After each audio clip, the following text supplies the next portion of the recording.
കാണേണ്ട ഒരു കാര്യം, കേരളത്തിലെ ഏകദേശം 489 പഞ്ചായത്തുകൾ ഫോറസ്റ്റ് ബൗണ്ടറി ഷെയർ ചെയ്യുന്നുണ്ട്. അത് ഡയറക്റ്റ് ആയിട്ട് ഈ ഫോറസ്റ്റ് വന്യമൃഗ ആക്രമണമുള്ള പ്രദേശങ്ങളാണ്. അങ്ങനെ വരുമ്പോൾ ഏകദേശം 1.5 കോടിയോളം ജനങ്ങൾ ഈ പ്രതിസന്ധിയിലായിട്ട് വർഷങ്ങളായി. ഇത് ഇത്ര മോശപ്പെട്ട ഒരു അവസ്ഥയിലേക്ക് പോയത് കഴിഞ്ഞ 10 വർഷം കൊണ്ടാണ്.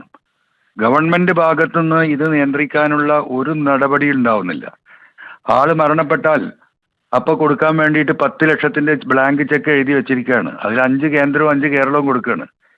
മനുഷ്യന്റെ ജീവന് 10 ലക്ഷം വിലയിട്ട ഒരു ഗവൺമെന്റാണ്.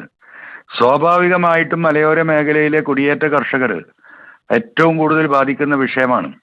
താമരശ്ശേരി ബിഷപ്പിന്റെ നേതൃത്വത്തിൽ ആ സമരത്തിന് ഇറങ്ങിയിട്ടുണ്ടെങ്കിൽ അതൊരു വസ്തുതാപരമായിട്ടുള്ള ഒരു പ്രതികരണമാണ്.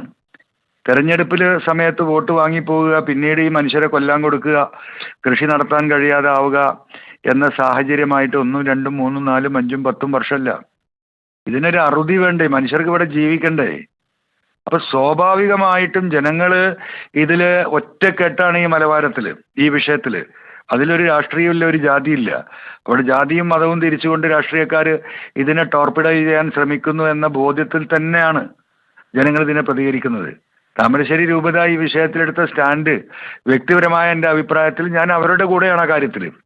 അല്ലാതെ എന്ത് ചെയ്യാൻ പറ്റും? ഒരു ജനാധിപത്യ രാജ്യത്ത് സർക്കാർ ശ്രദ്ധിക്കുന്നില്ല, മന്ത്രിമാർ ശ്രദ്ധിക്കുന്നില്ല, ഉദ്യോഗസ്ഥന്മാർ തോന്ന വഴിക്ക് അവർ പോകുന്നു, മനുഷ്യജീവനൊരു വിലയില്ല.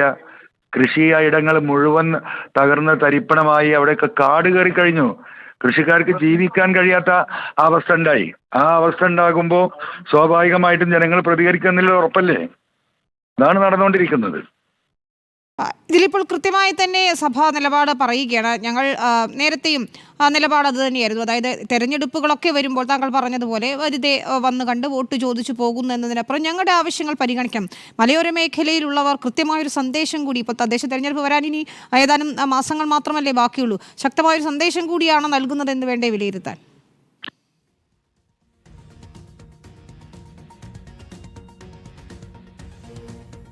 ശ്രീ പി വി അൻവർ, നിലപാടിൽ സഭ ഉറച്ചു നിൽക്കണം. കുടിയേറ്റ കർഷകരെ ഉറച്ചു നിൽക്കണം, മലയോര കർഷകരെ ഉറച്ചു നിൽക്കണം. അപ്പോഴേ ഈ രാഷ്ട്രീയക്കാർ കണ്ണു തുറക്കുകയുള്ളൂ. എന്തെല്ലാം പോരാട്ടങ്ങൾ വ്യക്തിപരമായിട്ട് എന്നെ കൊണ്ട് കഴിയുന്ന വിധത്തിൽ നമ്മൾ നടത്തി. ഇവിടെ ഒരു അമെൻമെന്റ് ബില്ല് കൊണ്ടുവന്ന്, ഫോറസ്റ്റ് അമെൻമെന്റ് ബില്ല് കൊണ്ടുവന്ന് ജനങ്ങളെ നിരായുധരാക്കുന്ന സമരം പോലും നടത്താൻ കഴിയാതെ ഫോറസ്റ്റിന് അമിതാധികാരം കൊടുക്കാനുള്ള നിയമമാണ് ഈ ഗവൺമെന്റ് കൊണ്ടുവരാൻ ശ്രമിച്ചത്. അതിനെതിർത്തിട്ടാണ് എനിക്ക് രാജിവെക്കേണ്ടി വന്നത്. അതിന്റെ പേരിലാണ് ജയിലിൽ പോകേണ്ടി വന്നത്. അപ്പൊ എനിക്ക് സഭാ നേതൃത്വത്തോടും കുടിയേറ്റ മലയോര കർഷകരോടും പറയാനുള്ളത് എന്താ? ഈ നിലപാടിൽ ഉറച്ചു നിൽക്കണം. ഉറച്ചു നിന്നുകൊണ്ട് ഈ 2 മുന്നണികൾ കൊണ്ടും ഈ പ്രശ്നം പരിഹരിക്കത്തക്ക രീതിയിലുള്ള നിലപാട് സ്വീകരിക്കണം. കാടിനെയും നാടിനെയും വേർതിരിക്കണം. അതിനാവശ്യമായ ഇരുമ്പ് വേലികൾ, ശക്തമായ ഇരുമ്പ് വേലികൾ പണിതാൽ ഈ വിഷയം അവസാനിക്കും. ഇപ്പൊ തിരുവനന്തപുരം ടൗണിലും തൃശ്ശൂർ ടൗണിലും ഈ പറയുന്ന പുലിയും കടുവയും ചീറ്റയും ഒക്കെ ഉണ്ടല്ലോ. അത് സൂവിന്റെ അകത്താണ്. എന്താണ് ഇവർ പുറത്തേക്ക് വരാത്തത്? അവിടെ ശക്തമായ കമ്പിവേലി കെട്ടി അതിന് അകത്ത് നിർത്തിയിരിക്കുകയാണ്. ആ സ്റ്റാൻഡേർഡിൽ മലയോരത്ത് വേലികൾ പണിത് കഴിഞ്ഞാൽ കാടും നാടും വേർതിരിയും. അങ്ങനെ മനുഷ്യർക്ക് ജീവിക്കാൻ കഴിയുള്ളൂ. ആ നിലപാട് എടുപ്പിക്കണം സഭാ നേതൃത്വം. അതാണ്. വളരെയധികം നന്ദി ശ്രീ പി വി അൻവർ പ്രതികരിച്ചത്. ഇപ്പോൾ